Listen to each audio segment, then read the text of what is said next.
Today's UYAS is going to be on evaluating expressions. This is something we've done a lot before, but still seems to be causing us some trouble, so we decided we're going to have a UYAS on this topic. So in this example, we want to evaluate the expression 2x minus 3y, and we're telling you that x is equal to 2 and y is equal to negative 1.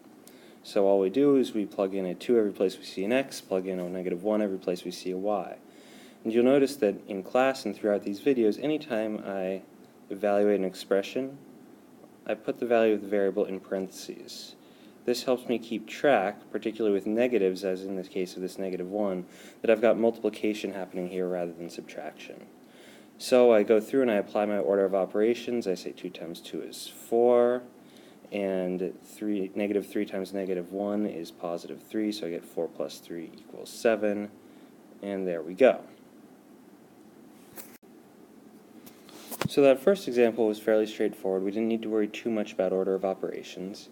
Here we're going to evaluate a slightly more complicated expression, and we'll do this evaluation when x is equal to, let's say, negative 3.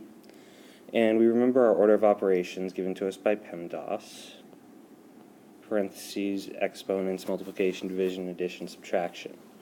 So our first step always is to go ahead and plug in that x value. So we get 3 times negative 3 squared minus 4 times negative 3 plus 1 over 2 times negative 3. Now one thing to remember when we talk about parentheses, a fraction bar like this acts like parentheses, so we need to completely evaluate our numerator and denominator before we complete this division indicated by the fraction bar. So we'll do each of those separately. We start with our exponents in our numerator. And so negative 3 squared is 9, so we get 3 times 9 minus 4 times negative 3 plus 1 over 2 times negative 3. And now we can do our multiplication. We get 27 plus 12 plus 1 over negative 6. Now I can do my addition in my numerator there, and I get, let's see, that's 3940 over negative 6, and all that remains is to do the division indicated by the fraction bar, which in this case will merely mean I'm reducing my fraction to negative 20 thirds.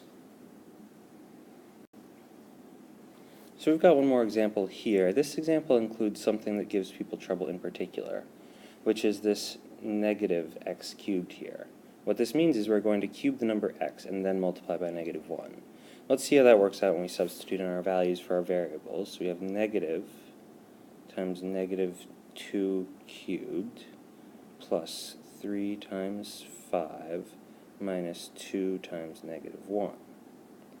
Now, dealing with my exponents first, I'm going to cube negative 2. Negative 2 cubed gives me negative 8, so I'm going to have negative 8 plus 3 times 5 minus 2 times negative 1. Now I can do my multiplication. Negative 8 is positive 8 plus 15 plus 2 is going to give me 25. And finally, we should make sure we go through an example where we got to deal with some fractions. So let's have x here equal to negative 1/3.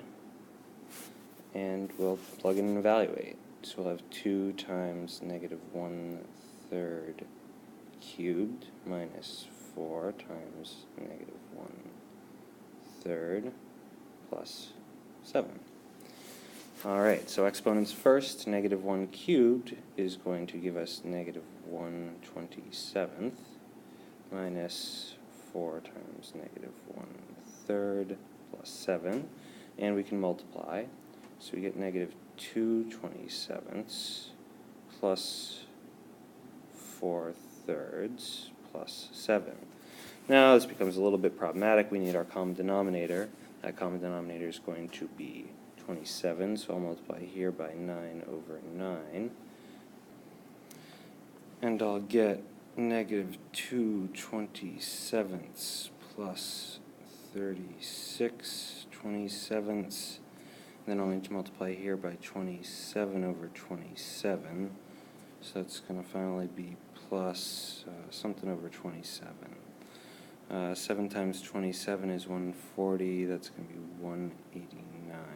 189/27. And adding all this together, I will get, looks like 223/27. And I think we'll leave it there for today. Make sure you do the practice and check your answers.